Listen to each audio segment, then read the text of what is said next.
Teilim 133. Alors, Teilim 133, on commence par la Ségoula, comme d'habitude, pour dire ce Teilim. C'est marqué dans le Shimush Teilim, qui a été écrit par Rav Hai Gaon. Rav Hai Gaon est dans les temps des Gehonim, au temps de Rav Saadia Gaon, au Xe siècle. Et il a écrit un livre sur Teilim, et dans ce livre sur Teilim, il dit pourquoi dire ce verset, ce chapitre 133 dans Teilim. Alors vous savez que le peuple juif, il y a beaucoup de choses qu'il a besoin. Beaucoup. La première, la Emouna, envers Akadosh Baruch Hu. Sans Emouna, vous ne pouvez pas avancer dans le peuple juif. Deuxièmement, croire en vous-même. On a parlé souvent dans tous les Teilim, depuis Baruch Hashem, presque 3 ans maintenant, dans le Teilim, je pense que ça fait déjà 3 ans, et qu'on doit croire en soi-même. À part ça, le peuple juif, il a besoin d'avoir des amis. Le peuple juif est un peuple qu'on ne peut pas vivre seul. Exemple, on a besoin de 10 juifs pour faire minyan.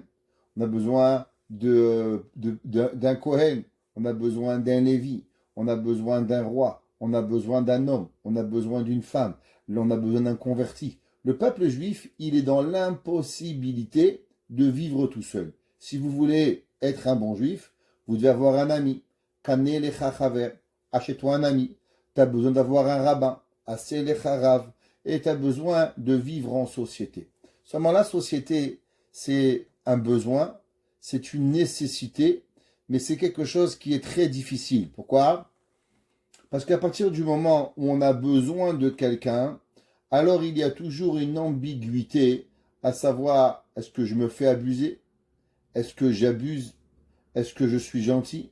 Est-ce que je suis méchant ? C'est quoi notre relation ?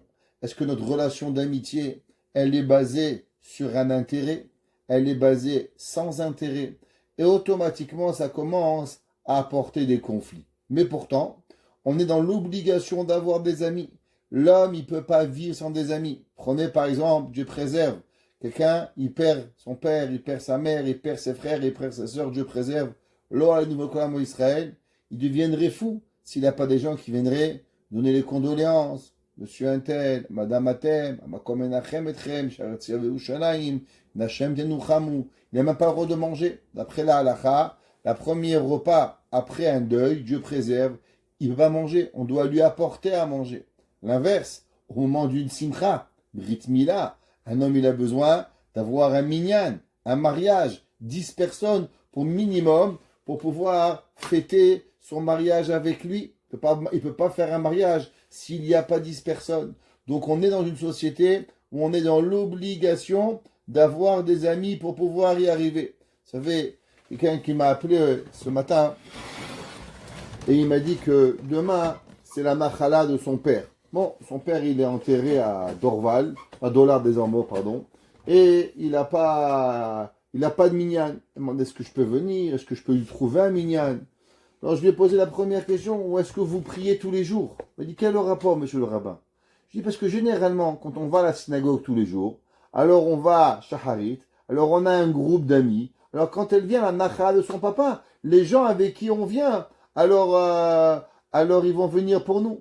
Il m'a dit, mais je prie pas dans une synagogue. Je vous prie dans une synagogue, mais vous voulez que des gens qui vont à la synagogue tous les jours ne vont pas aller dans une synagogue pour vous à 7h du matin à l'autre bout du monde. Comment c'est possible ? Ça fonctionne pas. Alors, l'amitié, elle est nécessaire.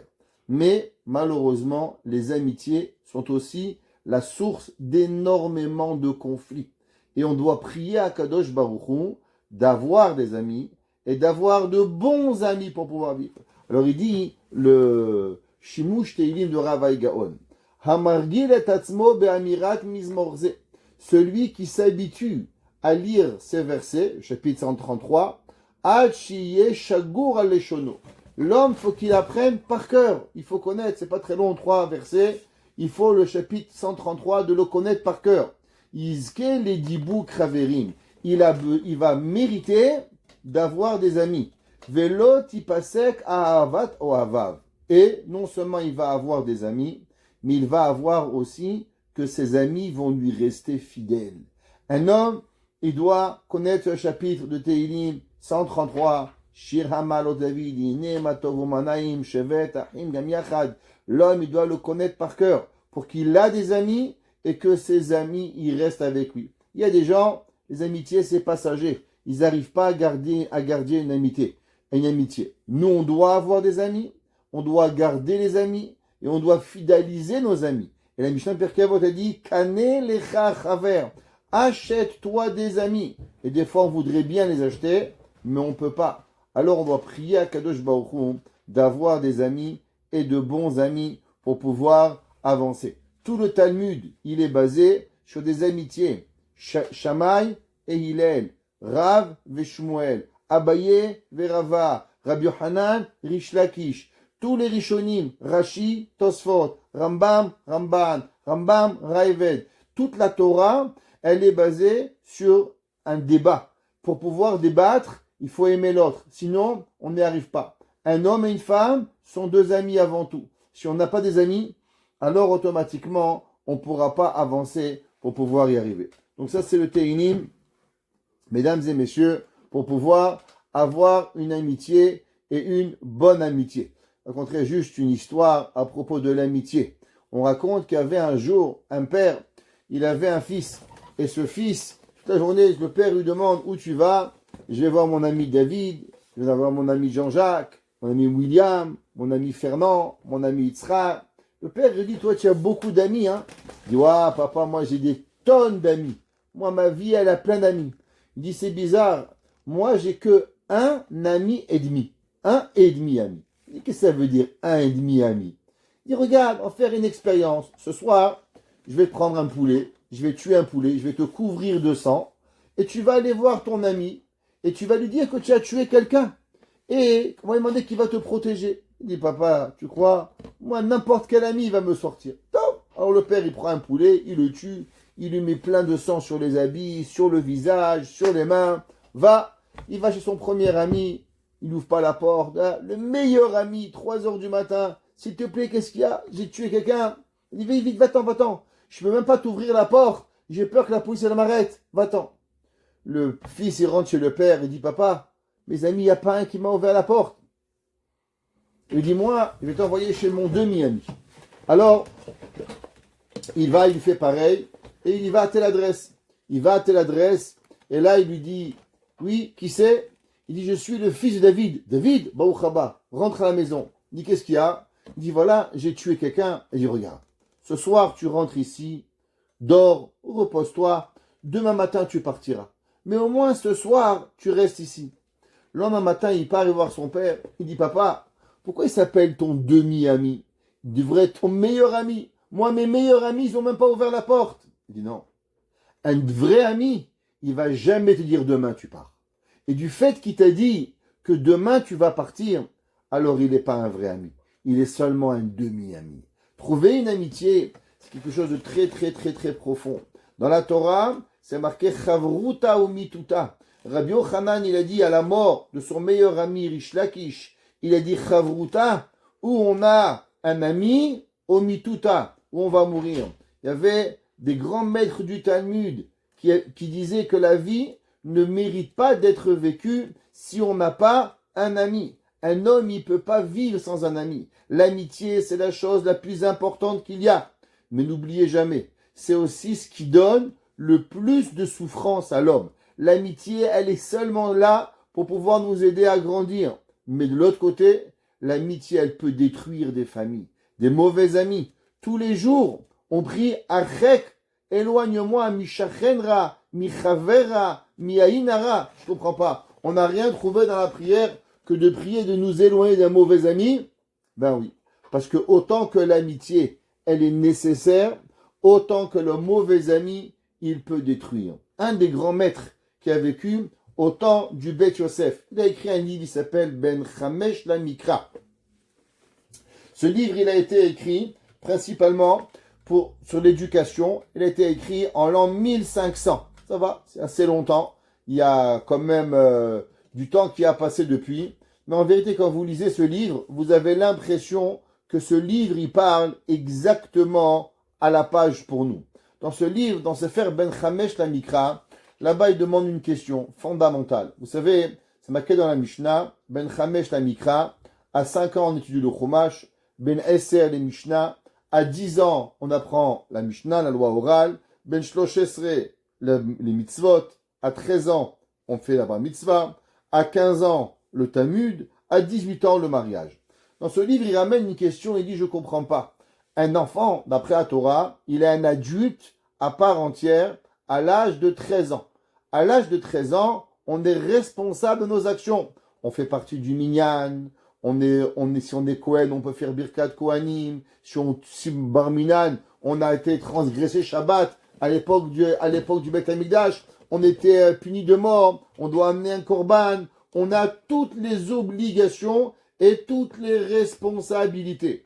Et en plus, on a le Yetzer Hara à son maximum à l'âge de 13 ans. La question, elle est pourquoi Chachamim, ils ont donné l'âge du mariage à 18 ans. Pourquoi Chachamim n'ont pas donné l'âge du mariage à la bar mitzvah? La même façon qu'on se marie à bar mitzvah, on met les téphilines, on met le talit, on fait le Shabbat, on jeûne, on est capable de faire Kippour, Tisha B'Av, top. Alors pourquoi la Torah, Chachamim n'ont pas dit le mariage à 13 ans? Tu mets une fille à 13 ans, tu jeûnes à 13 ans, tu te maries à 13 ans. Et une fille, tu te maries à 12 ans. Pourquoi on arrive et on se marie à 13 ans? De plus, tous les parents, ils savent de quoi je parle. Les garçons, à l'âge de 13, 14, 15, 16, 17, 18, c'est des âges très critiques. Et malheureusement, les pensées négatives, elles peuvent être là. Les mauvaises addictions, les mauvaises pensées, Dieu préserve, elles peuvent prendre place. Alors comment c'est possible que la Torah, elle a laissé un garçon de 13 ans à 18 ans sans femme? Peut-être que ce serait mieux qu'on marie les garçons à 13 ans.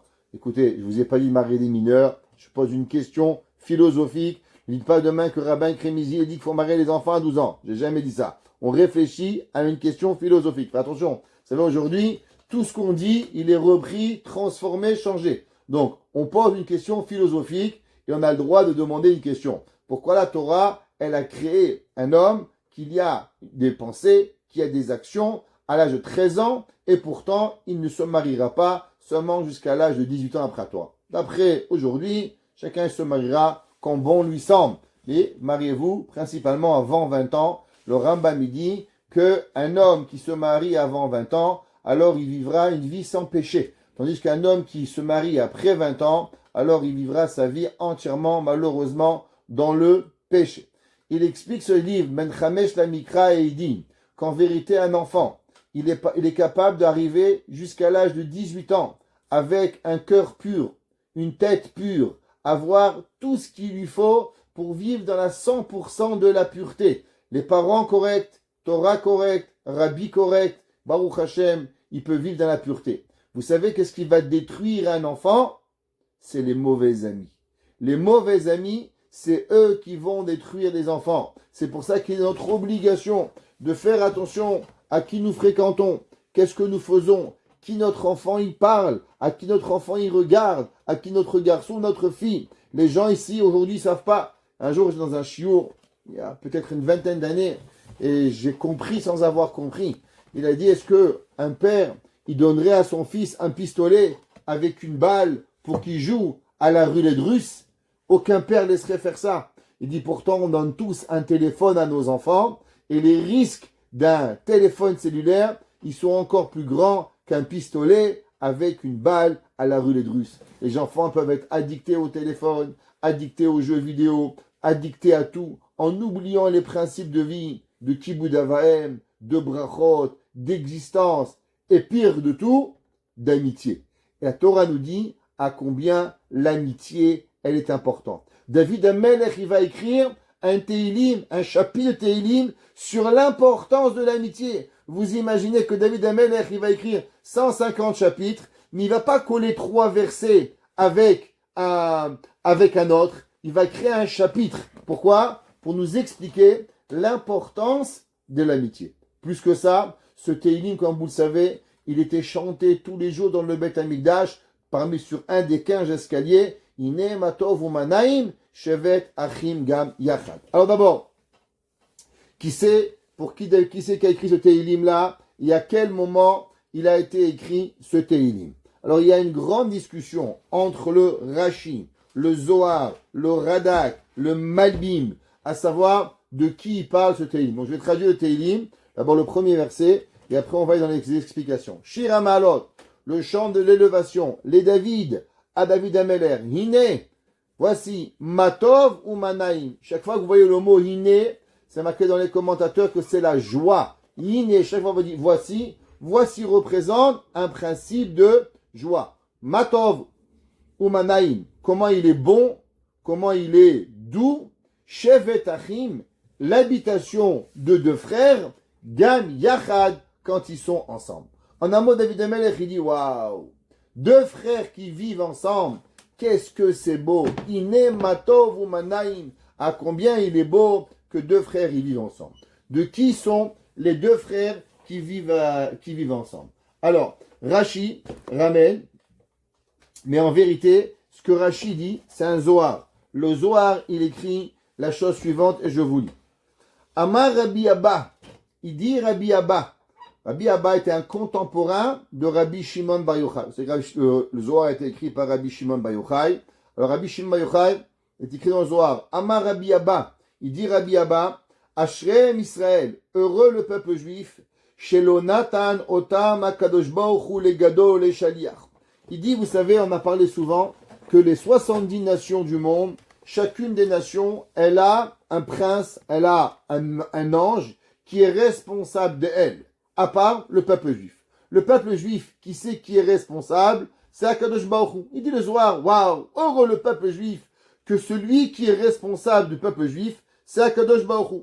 Et là, Israël, Achuzimbo, le peuple juif, il est attaché à Akadosh Baruch Hu. Ve'u Achuz Ba'em.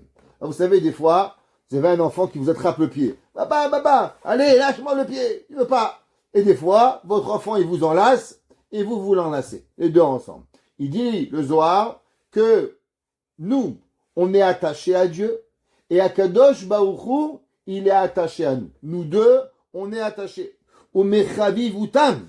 Et il dit, le Zohar est de leur amour pour le peuple juif. Kara lahem Akadosh Baruch Hu avadim. Comment Hachem, il nous a appelés dans la Torah? Ils nous ont appelés ses serviteurs. Zeh shekatuv ki li bnei Israël avadim avadayhem. Dieu, il dit le peuple juif, ils sont mes serviteurs. Après, qu'est-ce que Akadosh Baruch Hu donnait comme titre? Il donnait un autre titre. Il a donné Banim, ses enfants. Au moment de Matan Torah, qu'est-ce qu'il dit à Dieu? Hachem, il a dit Banim atem l'Hachem Elokechem. Vous êtes les enfants de Dieu. Alors on a augmenté. D'abord, on était des esclaves. Après, on était quoi? Les enfants d'Akadosh Baruch Hu. Acharkach kara lahem achim. Il dit le Zohar, vous savez comment Dieu nous appelle? Pas un esclave, pas un fils, mais un frère. Zeh shekatuv lemaan achai vereai. Mes chers frères. Il dit le Zohar, de qui on parle, les frères? On parle du peuple juif d'Akadosh Baruch Hu. Ou mishum shekara lahem achim. Et puisque Dieu, il nous appelle ses frères, Ratza lasim et medoro bahem. Alors Dieu, il a voulu résider avec nous. Velo yasur mehem. Et Dieu, il veut plus nous quitter. Ve'az katuv. Et alors c'est écrit, Ine matov ou manaim, shevet achim gam yachad. Dit le Zohar, du fait que Akadosh Baruch Hu, il nous a appelés ses frères, alors maintenant on a mérité que Dieu, il veut vivre avec nous, avec aucune autre nation du monde, seulement avec nous. Est-ce que vous écoutez ce que ce Zohar il dit? Le Zohar il dit, c'est qui Shevet Achim? Les frères qui vont être assis. Le Zohar il dit, c'est nous et le peuple juif. Quand Akadosh Baruch Hu, il nous voit avec le peuple juif, ensemble, il dit, waouh, Ine Matov ou Manaim, comment ils sont bons. Shevet Achim, l'habitation des frères. C'est qui les frères? Am Israël et Akadosh Baruch Hu. Behemet, il dit le Rashi. Alors qu'est-ce que ça veut dire Shevet Achim? Pourquoi Dieu il est assis? Dieu est debout. Qu'est-ce que ça veut dire Shevet Achim? L'habitation du peuple juif. Il dit Rashi que chez Yeshev Akadosh Baruch Hu bebet abchira.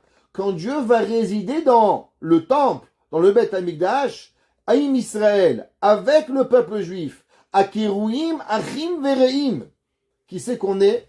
Il dit Rashi, on est appelés les frères et les amis d'Akadosh Baruch Hu. Est-ce que, moi, quand j'ai lu ce Rashi ce soir, mon cœur, il a explosé de joie. Je faisais faire une crise cardiaque de joie.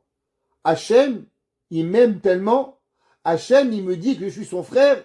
Hachem, il me dit que je suis son ami. Vous imaginez, des fois, un gars, il dit, j'ai pas d'amis. Faut que je dise, non, j'ai un ami. Vous savez, c'est qui mon ami? C'est Dieu. Akadosh Baruch Hu, il est mon ami. Akadosh Baruch Hu, il m'écoute. Akadosh Baruch Hu, il est là pour moi. Veillez gamou yachad imahem. Et il dit Rashi, alors Hachem, il va être avec nous, et nous, on va être ensemble. Nous, on est Akadosh Baruch Hu. On est l'ami de Dieu, et on est le frère d'Akadosh Baruch Hu pour pouvoir y arriver. Maintenant, d'où est-ce que David Amelech, où est-ce qu'on a trouvé dans la Torah autrement que Am Israël, il est appelé le frère de Dieu. Juste dans ce pasouk. En vérité, on trouve dans Shira Shirim. Shira Shirim, c'est marqué Pitrili achoti ra'ayati. Ouvre-moi, mon ami, mon frère, mon ami. Shlomo Amelech dans Shira Shirim, quand il parle de la relation entre Dieu et nous, comment Hachem il nous appelle? Hachem, Kaviachol, il est le masculin, et le peuple juif, il est le féminin. Pourquoi Dieu, il est masculin, et nous, on est féminin? On a déjà expliqué. Toujours le donneur, c'est masculin. Toujours le preneur, c'est féminin. Entre Dieu et le peuple juif, c'est qui le donneur? Dieu, il donne. Qui c'est qui reçoit? C'est nous. Comment Hachem, il nous appelle? Akadosh Baruch Hu, il nous appelle ma sœur, ma copine. Alors, si nous, on est la copine de Dieu, si nous, on est la sœur de Dieu, alors Hachem, il est mon frère. Alors Hachem, il est mon ami. Au masculin par rapport au féminin. Shlomo Amelech, il a écrit Pitrili achoti rayati. Ouais.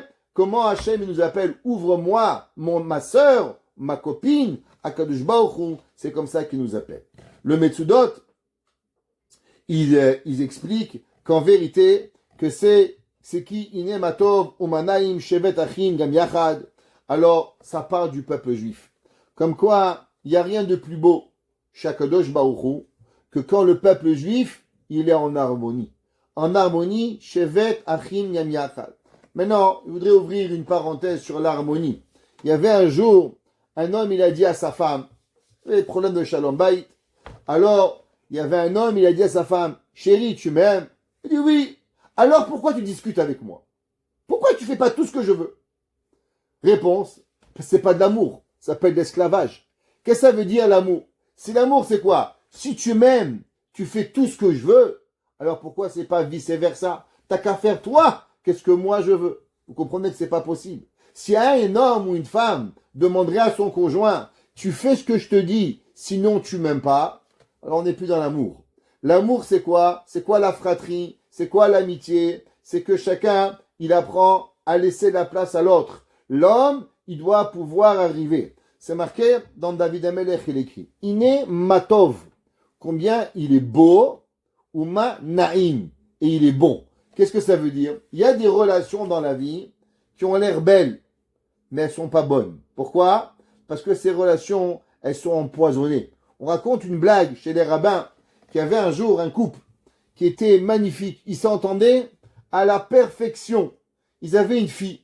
Le rabbin de la ville a dit, waouh, quel couple magnifique. Faut trouver à cette jeune fille un bon chidour. Alors le rabbin, il est parti à la ville voisine. Et là-bas, il a rencontré un autre rabbin. Il dit, tu sais, j'ai un couple chez moi dans ma ville. Waouh, waouh, waouh. Top of the line. J'ai une fille en or. D'un couple, Shalom Bayit, en or. T'aurais pas un garçon? Il dit, ben moi aussi. Dans ma ville, il y a un couple, Shalom Bayit, parfait. Ils ont un garçon. Viens, on les marie ensemble. Top. Ils ont fait le chidour. Ça a cliqué. Se sont mariés, Baruch Hashem. Un mois après, ils viennent les deux chez le rabbin. Monsieur le rabbin, on veut divorcer. Il dit, pourquoi vous voulez divorcer? Il dit, monsieur le rabbin, regardez. Moi, celle-là, je ne peux pas la supporter. Elle dit, moi, je ne peux pas le supporter. Le rabbin, il me venait d'une maison où le Shalom Bayit, il est parfait. Comment vous voulez divorcer? Alors le mari, il a dit, moi, je viens d'une maison où ma mère, elle commande. Tout ce qu'elle dit, mon père, il dit oui. Moi, j'ai promis que je ne serai pas comme mon père. Et la fille, elle dit, moi, je viens d'une maison où mon père, il fait ce qu'il veut, et ma mère, elle abaisse la tête. Moi, je n'abaisserai pas la tête. Lui, il n'abaisse pas la tête. Elle n'abaisse pas la tête. Et à la fin, ça crée des problèmes. Des fois, il y a des couples qui marchent. Ça a l'air de fonctionner. C'est beau, mais c'est pas bon. Pourquoi? Parce que c'est pas sain. David Amelech, il dit, c'est quoi une amitié qui est saine? Yine Matov, c'est beau, mais ça doit être aussi naïm, ça doit être bon. Par exemple, le Kedushat Levi, Rabbi Levi Yitzhak de Berdichov, il dit, vous n'avez jamais posé une question à Rosh Hashanah. C'est-à-dire, on arrive bientôt à la fin de l'année. Mois de janvier, fin décembre, c'est la fin d'année. Il y avait un jour un grand rabbin, un grand tzaddik. Le jour du 1er janvier, il disait à ses chassidim, Shana Tova, bonne année. Alors les chassidim lui ont dit, Rabbi, vous êtes devenu fou? Nous, Rosh Hashanah, c'est septembre, c'est Tishri, c'est pas le 1er janvier. Pourquoi vous nous dites bonne année? Alors il a dit la chose suivante. Il dit, quand Dieu, il voit le 31 décembre, que ce que les goïms y fassent, il voit tellement qu'ils sont pourris, qu'il nous fait une bonne année. Et nous, à Rosh Hashanah, on pleure, on est là, on fait des mitzvot, le chauffard, on est à Kadosh Baruch Hu. Et eux, qu'est-ce qu'ils font? Ils mangent, ils se frappent, ils s'insultent, ils cassent, ils sont des animaux. Quand Dieu y voit la différence entre le peuple juif et les nations du monde, qu'est-ce qu'ils font? Le jour de leur Rosh Hashanah, quelle bonne année à Kadosh Baruch Hu il nous donne à nous. Alors qu'est-ce qu'on dit à Rosh Hashanah? On dit à Rosh Hashanah, ouais, tout le monde dit c'est, quand on trempe la pomme dans le miel, alors on dit Shete Chadesh Anu Shana Tova ou Metuka. Une année douce, bonne et douce. Le Kedushat Levi Rabbi Levi Yitzhak de Berdichov, il dit pourquoi ça veut dire une année bonne et douce? Une année bonne. Pourquoi ça veut dire une année bonne et douce? Il dit non. Parce que dans la vie, il y a deux choses. Il y a des choses qui sont bonnes, mais elles ne sont pas bien. Des choses qui sont bien, mais elles ne sont pas bonnes. Par exemple, il dit, prenez quelqu'un qui boite, par exemple. Malheureusement, il boite. Alors, on doit amener sur une table d'hôpital, et le Rav, il parlait de lui, le Rav Edelstein, il parlait de lui, que lui, il avait un pied un peu plus petit que l'autre. Alors, on a dû le prendre, amener à l'hôpital, lui casser le pied, lui mettre des vis pour lui tirer le pied, et bien sûr, pour lui arranger. Alors, est-ce que c'était bien? Oui. Mais c'était agréable? Pas du tout. Se faire casser un pied. Après, c'est sûr que ça allait bien. Mais pendant des mois, c'est pas bon. Un médicament. Est-ce qu'un médicament, il est naïm? Non. Mais est-ce qu'il est bien? Oui. Alors, dans la vie, des fois, on a des choses qui sont pas bien, mais on doit les faire. L'autre côté, par exemple, il y a un homme, il est diabétique. Il va manger du sucre. Alors, le docteur dit, monsieur, mangez pas du sucre. Mais lui, il aime le sucre. Le sucre, il est bon, il est doux. Mais est-ce que le sucre, il est bon pour lui? Dieu préserve. Le sucre, il est quoi? Il va le tuer. Pourquoi? Parce qu'il est diabétique. Alors il dit le Kedushat Levi, le jour de Rosh Hashanah, on dit Hachem, Yeratzon shetechadesh anu shana tova, qu'elle soit bonne ou metuka. Ça veut dire qu'elle soit pas comme l'opération, que c'est bien, mais ça fait souffrir, ou bien que c'est bien, mais malheureusement ça me fait du diabète. Je veux que ce que tu me donnes, il soit à 100% bien. C'est quoi une relation qui est bonne entre deux personnes? David Amelech, il dit, Ine matov umanaim, shevet achim gam yachad. Un homme, s'il veut savoir si sa relation, elle est une bonne relation. Si la relation qu'il a avec sa femme, avec ses enfants, avec son père, avec sa mère, avec les gens autour de lui, est-ce qu'elle est seulement tov? Elle est bien pour toi, mais pour les autres, elle est amère. Est-ce qu'elle est amère pour les autres et elle est bonne pour les autres et elle est mauvaise pour toi? Ou bien elle est bonne pour toi et pour les autres? Comme ce que la personne, que Kadosh Baruch Hu, il te donne. Il est matov. Qu'est-ce que c'est bon pour toi? Ou ma naïm. Il y a des gens, des fois, ils viennent chez vous. Vous voulez vous reposer. Et il parle le gars. 2 heures, 3 heures, 4. Tu vois plus la fin. Tu veux te reposer. Il y a la baba. C'est l'heure de mincha. Allez, va partir. Lui, il a un bon temps. Mais est-ce que vous avez un bon temps? Vous priez jusqu'il parte. Tellement vous en pouvez plus de le voir. Alors, c'était tov, mais c'était pas naïm. C'était pas plaisant. David Amelech, il dit, Iné matov ou ma naïm. Comment c'est bon pour toi et naïm pour les autres. Alors, shevet achim, quand le peuple juif, chacun, il arrive à trouver sa place, alors c'est bien. Ça, c'était le Metudot. Le Radak, il parle que ça parle de David Amelech. Que David Amelech, il dit, vous savez que dans le peuple juif, il y avait deux positions qui étaient centrales dans le peuple juif. De quelle position on parle? Melech, le roi, et Kohen Gadol. Melech et Kohen Gadol, les deux, ils avaient une position très très importante dans le peuple juif. Et chacun d'entre eux, il devait avoir un tafkid très bien défini. Et quand malheureusement, un des deux, il arrivait à bouger de sa vie, ça marchait pas. Le roi, lui, devait diriger le peuple. Ouais, il dirige le peuple. Qu'est-ce qu'on fait quand on va à la guerre? Comment on se défend? C'est le roi. Le Kohen Gadol, lui, il apprend la halachot au peuple juif. Et si le Melech et le Kohen Gadol, ils arrivent à s'entendre, alors il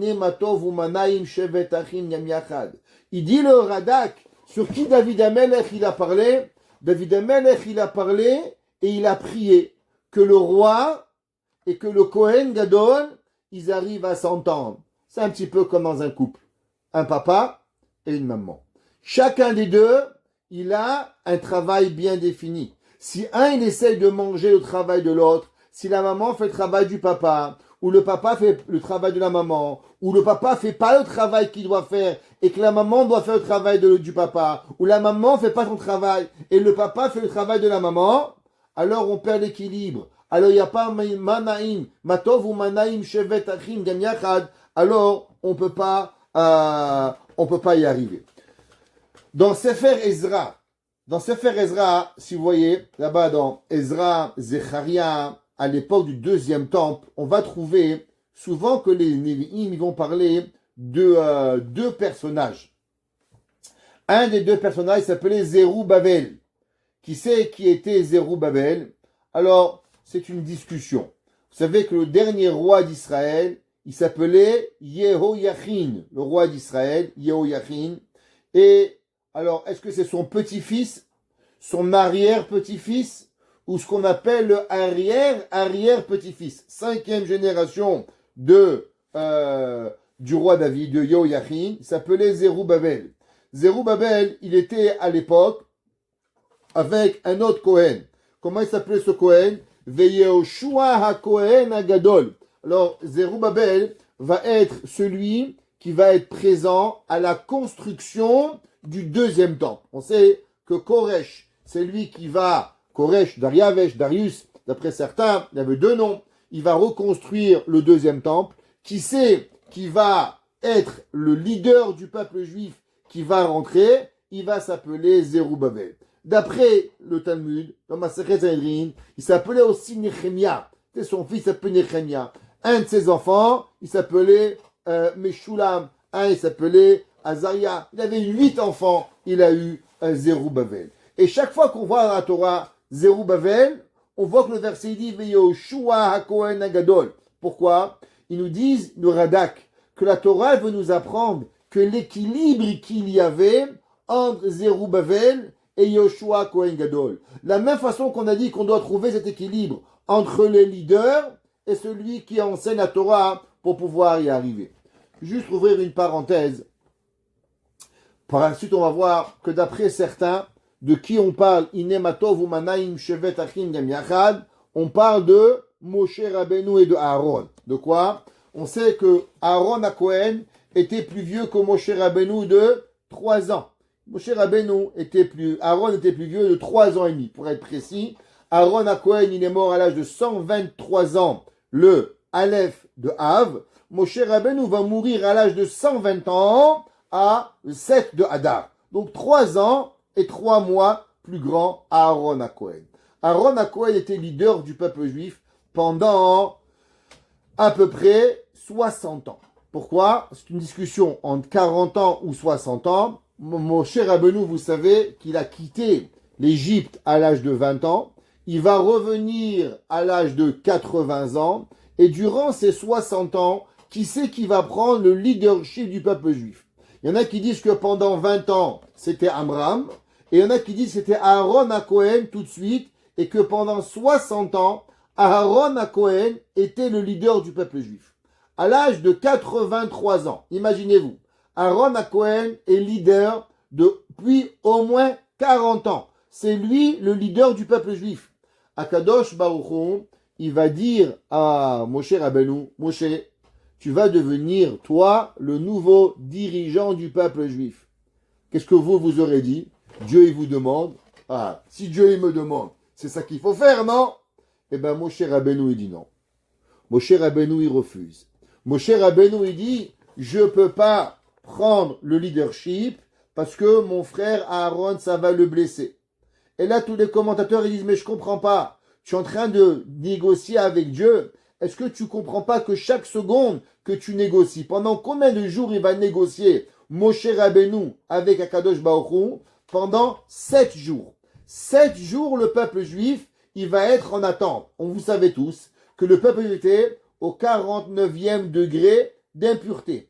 Et on était à la veille de basculer dans le 50e degré d'impureté. Et si on avait basculé au 50e degré d'impureté, alors le peuple juif n'aurait plus jamais pu ressortir d'Égypte. Et Moshe Rabbeinu, non, je veux pas, il fait un caprice. Monsieur Moshe Rabbeinu refuse de devenir le leader du peuple juif. Je comprends pas. Tu comprends pas que tu mets en danger, en péril tout le peuple juif pour tes histoires de plus grands, de plus petits. Il dit Rachamim, de là on apprend une leçon. Un homme, s'il est émette, alors Moshe Rabbeinu, il a dit, écoutez bien ce que je vais dire, vaut mieux que le peuple juif ne sort pas d'Égypte, vaut mieux que le peuple juif, il reste en Égypte, ad vitam aeternam, pas Torah, destruction du monde. Mais ça vaut pas la peine de faire de la peine à un homme. Moshe Rabbeinu, il dit, vous savez, moi je risque tout. Qu'est-ce que Aaron a quoi il dit? Vera'acha vesamach belibo. Dieu il lui dit à Moshe, t'inquiète pas Moshe. Non seulement que Aaron, il n'est pas jaloux, mais en plus Aaron, il est heureux que tu sois le leader. Chachamim nous explique et il dit, je vais dire 2 phrases, comme c'est marqué dans Gemara, dans Kritut. She'ilu haya benehem afilu me'at kina vetacharut. S'il y avait eu juste une petite jalousie, ou un petit peu, une petite compétition entre 2 frères, c'est normal. Kama meniot tov ve'efsed haya legeulat Israël. Est-ce que vous imaginez combien le peuple juif, il aurait eu malheureusement souffert de la discorde entre Moshe et Aaron? Ou miyodea. Et qui sait? Im bichlal etzem hageula Aïta al yadam, qui arrête lo matza kadosh baruchu keli mazik beracha el al shalom. La Gemara dans Oktzin dit que Dieu n'a trouvé que et uniquement un keli, un vaisselle à shalom. Alors, Rabbi Yaakov Meir Scherter, il dit la chose suivante. Aaron et Moshe vont marquer l'histoire. Vous savez, il y a 2 personnages que tout le monde est d'accord. Ubecha ya'aminu le'olam. Vous savez que Moshe Rabbeinu, les Juifs, ils y croient, les chrétiens, ils y croient, les musulmans, ils y croient. Il n'existe pas un homme sur terre, une religion, qui ne croit pas à Moshe Rabbeinu. Pourquoi? Dieu, il a donné dans l'humanité une émouna en Moshe Rabbeinu. Ubecha ya'aminu le'olam. Et en toi, le monde entier va croire. Il dit le Rav Yaakov Meir Scherter. Vous savez quoi? Toute l'histoire, elle aurait pu changer. Moshe Rabbeinu n'aurait pu ne pas exister. Moshe Rabbeinu aurait pu ne pas donner la Torah. Aaron à Cohen aurait pu ne pas être Cohen Gadol. S'ils avaient fait une seule chose.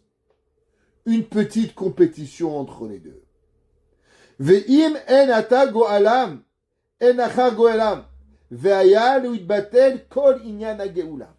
Et il dit, vous savez, que Moshe Rabbeinu, Dieu lui a dit, Moshe, tu sais que si c'est pas toi qui va délivrer le peuple juif ne sera pas délivré. Moshe Rabbeinu dit, je sais. Mais il y a une condition à ça. La condition, c'est que je ne peux pas faire de la peine à mon frère. Et si je fais la peine à mon frère, alors ça ne vaut pas la peine. À l'histoire du peuple juif, Moshe Rabbeinu, il dit, ça c'est pas mon problème, Dieu. C'est ton problème. C'est toi qui m'as mis comme ça, c'est toi qui règles. Moi, je ne peux pas prendre une position sur le dos de quelqu'un. Alors, mesdames et messieurs, souvent dans la vie, on arrive à des on dit, on est obligé. On est obligé de rien. Une chose est certaine, que si on fait une mitzvah, si on fait quoi que ce soit sur le dos de quelqu'un, ça n'est pas une mitzvah. Vous voulez savoir si vous avez fait une mitzvah? Est-ce qu'il y a un autre juif qui pleure? S'il y a un autre juif qui pleure, moi je garantis, c'est pas une mitzvah. La mitzvah, elle n'est pas là. Ça ne peut pas exister. Un juif, Hachem ne peut pas demander une mitzvah à un juif s'il y a un autre juif qui pleure. Un jour, on raconte qu'il y avait le Chosé de Lublin. Le Chosé de Lublin, c'était le Talmid du Maguid de Mezerich. Et le jour de Kippour, tout l'assemblée attendait le rabbin. Et le rabbin, il n'est pas là. Alors on est parti le chercher dans toute la ville. On a vu le rabbin dans une maison. Il dit, Rabbi, qu'est-ce que vous faites ici? L'assemblée vous attend. Il dit, mais il y a une maman, elle est partie. Et elle a laissé un bébé tout seul à la maison. Alors je suis rentré babysitter le bébé. Il lui dit, mais Rabbi, vous laissez une communauté pour un bébé? Il a dit, oui, un bébé, il est plus important que la communauté. Parce qu'un bébé, une communauté, elle peut vivre sans un rabbin, mais un bébé, il peut mourir s'il n'y a personne qui s'occupe de lui. Ça veut dire qu'un homme, il peut laisser son kippour, il peut laisser sa communauté, parce qu'il y a un bébé qui pleure. Celui qui n'a pas compris ça, alors il n'a rien compris à l'histoire du peuple juif. On est 2000 ans d'exil, et en grande majorité, c'est parce que cette petite leçon que je vous donne ce soir avec humilité, il y a encore des millions qui ne l'ont pas compris. Il y a encore des gens qui pensent que la fin détermine les moyens. La Torah a dit, on va rater le bateau, on rentre pas dans le bateau. On rate l'avion, on rate dans l'avion. Ça n'existe pas. Tu sais pourquoi? Parce qu'il y a un juif qui pleure. Il n'y aura pas d'Yetziat Mitzrayim. Il y a dire qu'il n'y a pas de Torah. Ça veut dire que le monde, il s'arrête. Donc, le monde, il s'arrête. Mais pas sur mon dos. Moi, je blesse personne. Et celui qui comprend pas ça, alors malheureusement, il peut pas grandir. Ça qui c'est marqué que d'après Moshe Rabbeinu, Inemato Humanaim. C'est pour ça qu'à travers l'histoire, Sefer Ezra, Sefer Zecharia, chaque fois qu'on parle de Zerubbabel, qui c'est qu'on parle? Veyehoshua Kohen Agadol. Si on veut reconstruire le deuxième temple, on doit arriver à cet équilibre entre ces deux personnages, entre le roi et entre le Melech, pour pouvoir y arriver. Alors, il faut savoir qu'il y a des fois qu'on essaie de se manger. Il y avait un roi, il s'appelait Uziyahu Melech Yehuda. Alors, il était, c'est marqué dans le Navi, dans Divrei Hayamim.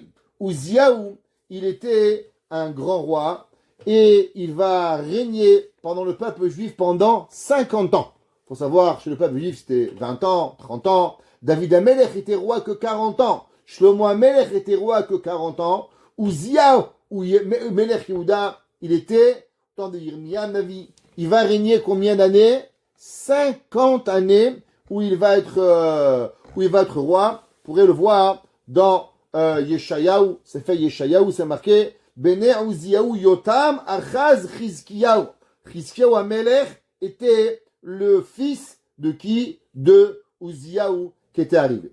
Là-bas dans Sefer Devarim, c'est écrit qu'il gagnait toutes les guerres. Et le peuple juif, il était très fort. Vous savez qu'à l'époque, il y avait une guerre entre Shomron et Israël. Un petit peu historique. Vous savez que le peuple juif, après Shlomo Amelech, il a été séparé en deux. Entre Judée et la Samarie. Il y avait les rois d'Israël, qui étaient rois sur 10 tribus, et le roi de Yehuda, qui était roi de 2 tribus. Malheureusement, beaucoup des rois d'Israël faisaient idolâtrie. Et des rois bons, des rois d'Israël, Yehuda, étaient des bons rois, en majorité. Il y avait certains qui étaient aussi mauvais, malheureusement, mais ils étaient. Alors, il y avait des guerres entre les deux, et Uziyahu était plus fort. Les nations du monde, il venait envahir Israël, et Uziyahu, il est gagné. Et Uziyahu, il a tellement gagné des guerres, qu'à la fin, qu'est-ce qui se passe quand vous gagnez beaucoup? Eh bien, la chose qui vous arrive, c'est l'orgueil. L'orgueil, elle vous prend malheureusement et vous vous faites manger par l'orgueil. Alors, vous savez qu'est-ce qui s'est passé? Il y avait un job que le roi, il n'a pas le droit. C'est quoi le job que le roi, il n'a pas le droit? C'est d'être Kohen Gadol, comme je viens de vous expliquer. Alors, Uziyahu, il a décidé un jour, pourquoi moi je ne vais pas être Kohen Gadol? moi je vais aussi devenir Kohen Gadol. Alors, un jour, il est allé et il a dit que lui, il voulait apporter la Kétoret. C'est quoi la Kétoret? La Kétoret, c'est l'encens qui montait et qui était pris avec le feu du Misbéach et qui montait à Kadosh Baruch Hu. C'est un des plus grands sacrifices. Et c'était aussi le sacrifice que l'on faisait dans le Saint des Saints le jour de Yom Kippourim. Alors, Uziyahu, il a voulu en un mot devenir Kohen. Les Kohanim, ils lui ont dit, monsieur le roi, tu es un bon roi, tu es un tzaddik, ça arrive, calme-toi, calme ta gava, et reste pas, n'essaie pas de devenir Kohen. Il dit non, moi je suis tellement un bon roi, que moi je veux devenir aussi Kohen. Sûrement qu'Hachem, il va me laisser devenir Kohen. Ça marqué dans le Navi, que au moment où il est monté sur le Misbéach pour devenir Kohen, alors il y a eu un tremblement de terre terrible dans Jérusalem, et là, il y a la lèpre qui a venu, et qui est venue sur le front de Uziyahu. Et là, malheureusement, il a dû quitter le temple, parce que sinon, il aurait rendu plus impur tout le temple. Alors, il est parti. Et il est allé, en dehors de Jérusalem. Ceux qui connaissent un petit peu Jérusalem, il y a là-bas un endroit qui s'appelle Mea Shiloach. Vous savez, c'est où Mea Shiloach? C'est à côté de Avshalom. Là-bas, il y a une petite maison, s'appelle Bet Achofshit, la maison de la liberté. Et là-bas, il a vécu Uziyahu. Et il a vécu pratiquement 20 ans où il est resté là-bas dans cette maison. Et après, il a vécu, son fils est devenu roi Melech Itam. Il s'appelait Itam. Et lui, là-bas, il va signer tous ses papiers au nom de mon père parce qu'il avait Kibud Avaim. Il y a eu malheureusement un grand roi qu'on a perdu, Uziyahu. Et tout ça pourquoi? Eh bien tout ça à cause qu'il a voulu prendre les deux travaux. Il n'a pas voulu se suffire du travail de Melech, il a voulu empêtrer ce travail de quoi? De Kohen Gadol. Vous vous rappelez, on avait appris le Ramban. Le Ramban, il dit, vous savez que le Talmud, dans Masechet Baba Batra, il nous dit que qu'est-ce qui est arrivé au roi des Hashmonaïm. Alors, pour ceux qui ne savent pas, mesdames et messieurs, je vous rappelle que dimanche soir, c'est la fête de Hanouka. C'est pas obligatoire les beignets. Les beignets, c'est pas obligatoire. Ouais, n'oubliez pas, chaque beignet, c'est un demi-kilo. Donc, vous mangez 30 beignets, vous gagnez 15 kilos. Ok? C'est juste un petit rappel pour vous rappeler. Alors, Hanouka, il va avoir les Maccabim, les Hashmonaïm. Les Hashmonaïm, ils vont gagner la guerre, ils vont reconstruire le temple. Et qu'est-ce qui va arriver historiquement avec les Hashmonaïm ou les Maccabim, appelez comme vous les voulez? Ils avaient deux noms. La Gemara nous dit dans Masechet Baba Batra qu'il y avait un esclave qui s'appelait Hérode. On a entendu parler du roi Hérode. Alors le roi Hérode était un esclave. C'était un esclave non juif qui était esclave de la tribu des Hashmonaïm. Et lui, qu'est-ce qu'il a vu? Il a vu une très belle fille chez les Kohanim, chez les Hashmonaïm, où il est tombé amoureux de cette fille. Alors il est parti voir les Kohanim, il dit bonjour monsieur, vous me connaissez, je suis un bon esclave, un bon serviteur, je m'appelle Hérode et je veux marier votre fille. Alors ils lui ont dit, désolé, mais tu n'es pas juif et nous on est Kohen, c'est assourd qu'un goy marie une juive, à plus forte raison, une Kohenet, une fille Kohen, elle va marier un esclave. Alors qu'est-ce qu'il a fait Hérode? Hérode, il s'est mis d'une épée et il va tuer, et il va exterminer tous les Maccabim, du premier au dernier. La Gemara a dit à la fin que tout celui qui dit qui vient des Maccabim, c'est un esclave. Pourquoi? Parce que le seul qui est resté des Maccabim, c'était Hérode, qui était l'esclave des Maccabim. À la fin, il va prendre cette fille, et cette fille, elle va se tuer, et il va la garder dans du miel pendant des années, pour pouvoir garder sa beauté. Mais malheureusement, il va régner sur le peuple juif, il va devenir roi, il va reconstruire le temple, mais il n'était pas juif. Hérode, malheureusement, il était un esclave. Demande le Nachmanide, demande le Ramban, je comprends pas. Pourquoi les Hashmonaïm, ils vont tous mourir? Qu'est-ce que Bar Minan, ils ont fait comme punition? Ils ont sauvé le peuple juif de l'assimilation des Grecs. Les Grecs vont vouloir nous changer, nous transformer, nous assimiler en non-juif, à l'inverse des Grecs que des Romains ou de Nebuchadnezzar ou de toutes les autres nations qui avaient. Par exemple, Haman, 200 ans avant, Haman, tu devenais chrétien, chinois, japonais, t'es juif, je te tue. C'est comme Hitler. Hitler, t'avais une arrière-grand-mère juive, il te tuait. T'avais une arrière-arrière-grand-mère, 4 générations, t'étais mort. Ils s'en foutaient, tu te convertis au christianisme. C'était pas important. Mais les Grecs, qu'est-ce qu'ils voulaient? Ils voulaient assimiler le peuple juif. Ils voulaient nous tuer. Et qui c'est qui nous a sauvés des Grecs? Les Hashmonaïm. Qui c'est qu'ils ont eu un miracle que la Hanoukia a brûlé 8 jours? Les Hashmonaïm. Qui c'est qu'ils ont ramené au temple le sacrifice, les sacrifices, le Kohen Gadol, toute la gloire du peuple juif? C'est les Hashmonaïm. Comment se fait-il que les Kohenim Gedolim, tous les Hashmonaïm, vont finir par être irradiés, massacrés par Hérode? Dit le Ramban, à cause que les Hashmonaïm, ils ont pris le royaume. On a dit ici, Ine matov umanaïm, shevet achim gam yachad. Qu'est-ce qu'il faut? Il faut avoir 2 postes. Le poste de Kohen et le poste de Melech.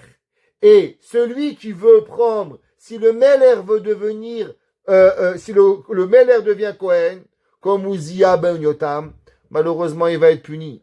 Et si le Kohen devient Melech, alors Brahminan il va être aussi puni. David Amelech, il dit le monde, il vit sur un équilibre. Un équilibre de 2 pouvoirs. Un équilibre inématov, humanaïm, shevet achim. Le pouvoir absolu, il ne marche pas. Le Rav Edelstein, il dit, est-ce que vous croyez que ça, c'est un concept juif? Il dit, regardez historiquement. Historiquement, chez les nations du monde, il y avait toujours 2 postes. Le roi d'Espagne, et il y avait le pape. Maintenant, souvent, qu'est-ce qui se passait? C'est quand le pape, il avait trop de pouvoir, alors il voulait contrôler le roi. Et quand le pape, il voulait contrôler le roi, qu'est-ce que ça a fait? Ça a créé et ça a détruit des nations et ça a créé des millions de morts. La plus grande preuve à ça, si vous voulez savoir, eh ben, c'est l'Inquisition. Le peuple juif vivait en Espagne. La gloire de l'Espagne était, l'âge d'or de l'Espagne était quand les Juifs, ils étaient là-bas. Il n'y avait pas un pays plus riche, il n'y avait pas un pays plus fort, il n'y avait pas un pays qui était envié de l'humanité à l'époque au complet que le pays d'Espagne. Qu'est-ce qui va se passer? Le pape, il haïssait les Juifs. Entre autres, il y avait tous nos Chachamim, il y avait le Maïmonide, Nachmanide, toute la grandeur du monde séfarade qui a vécu en Espagne, le Roche, le Tour, et juste pour en citer quelques-uns. Et à ce moment-là, le pape, il a voulu prendre le pouvoir sur le roi et il a créé l'Inquisition. Qu'est-ce que ça a donné, l'Inquisition? L'Inquisition a donné l'extradition des Juifs. Malheureusement, les Juifs sont partis, ont été tués par milliers, ont été amenés au bûcher, et la fin de l'Espagne. Il dit le Rav Edelstein, qu'est-ce qui s'est passé? Il s'est passé que c'est que les 2 pouvoirs n'ont pas été capables de cohabiter. Au bout d'un moment où le pape, il veut contrôler le roi, et qu'on n'est pas capable d'avoir 2 pouvoirs qui vivent juste à côté, eh ben, historiquement, c'est là que ça disparaît. On a besoin d'avoir ces 2 pôles pour pouvoir y arriver. Le roi et le premier ministre. Le roi et le Kohen. Chaque fois, 2 pouvoirs. Et si le pouvoir, il est uni à une personne, c'est voué à l'échec, à la destruction. C'est pour ça que Moshe Rabbeinu, aussi grand que Moshe Rabbeinu était dans le désert, qu'est-ce qu'il a eu? Il a eu besoin de Aaron. Que Aaron, à Kohen, il a vécu avec Aaron et il pouvait avoir. Maintenant, Pasuk Bet, David Amelech, il écrit dans Teinim, Keshemen Hatov, à la roche Yored al Zakan, Zekan Haron, chez Yored al Pimidota. Alors je vais expliquer un petit peu de quoi on parle. Vous savez que le roi et le Kohen Gadol, pour pouvoir devenir roi, il y a besoin de ce qu'on appelle de l'huile d'onction. C'est quoi l'huile d'onction? L'huile d'onction, c'est qu'on doit donner de l'huile sur la tête du Kohen ou la tête du roi. Par exemple, qui c'est qui a oint Aaron? C'est Moshe Rabbeinu. Qui c'est qui a oint David? Chez moi, Navi. Maintenant, comment on met juste un petit peu d'eau sur la tête? Vous savez, les chrétiens, ils vous baptisent. Qu'est-ce qu'ils vous font? Un petit peu d'eau sur la tête. D'où c'est venu cet un petit peu d'eau sur la tête? C'est venu parce qu'ils n'ont même pas compris la Torah, l'huile d'onction des Kohanim. Alors, comment on fait? Le Rambam, il dit, comment on devait mettre l'huile? On prend une goutte d'huile? Non. Il fallait prendre l'huile et il faut faire un X sur la tête. C'est-à-dire, on prend de l'huile et on verse jusqu'à qu'il y a un X qui est sur la tête de Aaron. Juste pour vous dire pourquoi Aaron à Cohen, il a mérité l'huile d'onction et de devenir un Cohen. C'est quoi le Cohen? Le Cohen, par définition, c'est de faire des corbanotes. Ceux qui ont déjà suivi nos cours depuis des années, ils savent quelle est la mauvaise traduction de corbanote. La mauvaise traduction de korban, c'est sacrifice. Ouais. Qu'est-ce que veut dire korban? Korban veut dire un rapprochement entre l'homme et Akadosh Baruch Hu. L'homme, il se rapproche d'Hachem. Il a fait une avéra, alors il se rapproche du Créateur du ciel à travers un sacrifice, à travers un animal. Il n'y a pas de sacrifice, on sacrifie rien chez nous. C'est une élévation. Le mot korban vient du mot karov, l'itkarev el Hashem. Chachamim nous disent pourquoi Aaron, il a mérité ce travail extraordinaire d'être mekarev entre le peuple juif et Akadosh Baruch Hu, à cause que Aaron, toute sa vie, c'était quoi? Ohev shalom, verodev shalom. Et avec qui Aaron il était le plus occupé du monde à faire le shalom? Entre un homme et une femme. Alors maintenant, on a dit au début du cours que Shlomo HaMelech, il a dit Achoti Rayati, ma sœur, ma bien-aimée. Le peuple juif, il est comme la femme d'Akadosh Baruch Hu, la bien-aimée. Alors celui qui faisait la paix entre un homme et sa femme, il va mériter de quoi? Il va mériter d'être celui qui va nous rapprocher de Akadosh Baruch Hu. Alors c'est pour ça qu'il a mérité l'huile d'onction. Maintenant, Aaron à Cohen, il faut savoir que Chachamim nous disent qu'il y a une chose. Beaucoup de monde, quand ils font certaines choses, ils pensent qu'on peut omettre certaines choses. Je vais expliquer. Ce que je vais vous dire maintenant a été, vous savez, il y avait un Rav, il s'appelait Rav Yosef Kainman. Alors, qui était Rav Yosef Kainman? Rav Yosef Kainman a été le premier Rosh Yeshiva de la Yeshiva de Ponyovij. Là, vous savez qu'en 1945, quand les Juifs sont sortis d'Auschwitz, alors sont retrouvés sans patrie, apatrides, et ils ont commencé à venir en Eretz Israël. Et là-bas, il y avait un homme, il s'appelait Rav Yosef Kainman, qui a rêvé de rouvrir un monde de Torah. Non, faut comprendre. Les gens étaient malades, mourants. Les gens étaient juste mangés. 3/4 d'entre eux pouvaient pas. Des gens mouraient. Il y avait des maladies. C'était terrible. Et Rav Yosef Kainman, il va arriver à Bnei Brak. Il va rencontrer le Chazonish. Et là-bas, il va décider d'ouvrir et de rouvrir un monde de Torah. Il va recréer la ville, la yeshiva de Ponyovij. Là-bas, quand il va la créer, il va y avoir beaucoup de pleurs. Beaucoup de pleurs. Parce que la yeshiva était très pauvre. Et bien sûr, il n'y avait pas beaucoup d'élèves. À l'inverse, il y avait des universités qui grandissaient et qui avaient beaucoup d'écoles où il y avait plein de monde. Alors, il est parti voir le Chazonish. Et le Chazonish lui a dit, Hazorim bedima berina iktsoru. Il dit, aujourd'hui, tu plantes avec des pleurs. Un jour, tu récolteras en joie. Et Baruch Hashem, la plus grande yeshiva du monde, une des plus grandes et la plus renommée, où Rav Shmuel Rozovski, Rav David Porvarsky, Rav Shach, tous les plus grands rachés yeshivot ont été et sont sortis de la yeshiva de Ponyovij, Baruch Hashem. Alors, le Rav de Ponyovij, le jour de l'inauguration de la yeshiva, il a donné ce discours que je vais vous donner. Alors, vous savez, qu'est-ce que ça veut dire être un bon juif? Un bon juif, c'est de faire les mitzvot avec joie. Un juif, c'est pas seulement de faire une mitzvah. Baruch Hashem, j'ai fait une mitzvah. Tu vois le gars, ceux qui connaissent mon cours, ils connaissent, il y a un principe. Tchabé.com. Si vous connaissez pas tchabé.com, vous n'êtes pas dans mon cours. Alors, tcharabeh.com, c'est quoi? C'est le gars, tu le vois, il est triste. La Torah, elle doit être explosée de joie. Baruch Hashem, t'es au cours. Baruch Hashem, y'a Hashem. Baruch Hashem, y'a Shabbat. Baruch Hashem, y'a Chanukah. Baruch Hashem, y'a des beignets. Baruch Hashem, y'a Purim. Baruch Hashem, tu mets de filine le matin. Baruch Hashem, il y a une méduse à ta porte. Avec toi, t'es pas heureux. C'est fou. Comment tu peux ne pas être heureux? La Torah, Pekou de Hashem et Sharim, Mesam Chelev. Les mitzvot de la Torah, ils nous amènent la joie. Pekou de Hashem et Sharim, Mesam Chelev.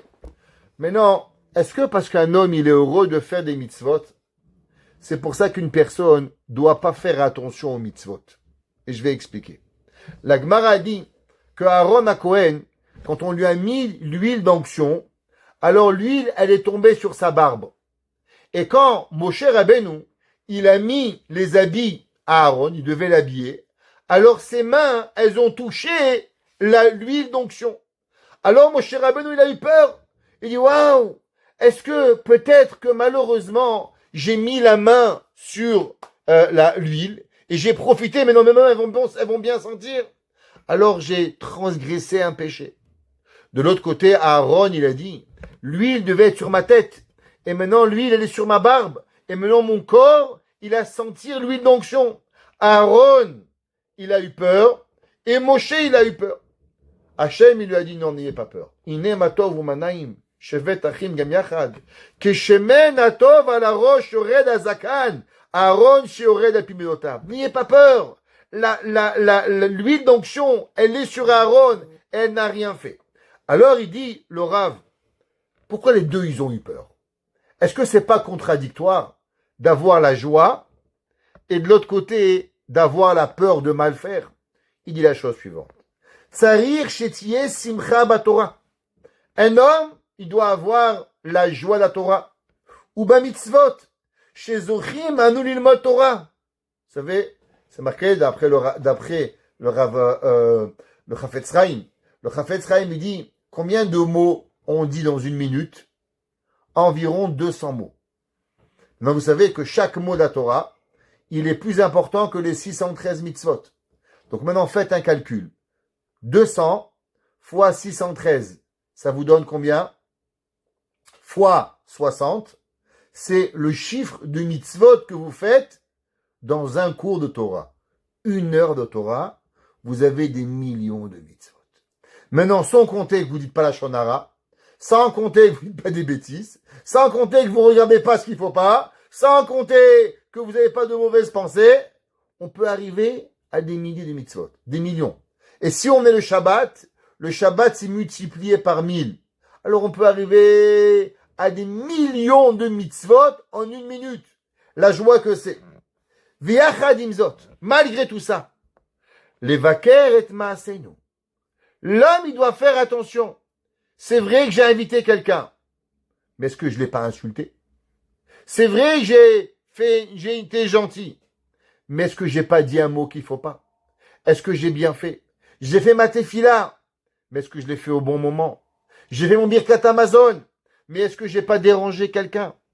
L'homme, il doit avoir en permanence, d'un côté la joie de la mitzvah, le bonheur de la mitzvah, mais la peur de l'autre côté, savoir est-ce que j'ai fait avec perfection.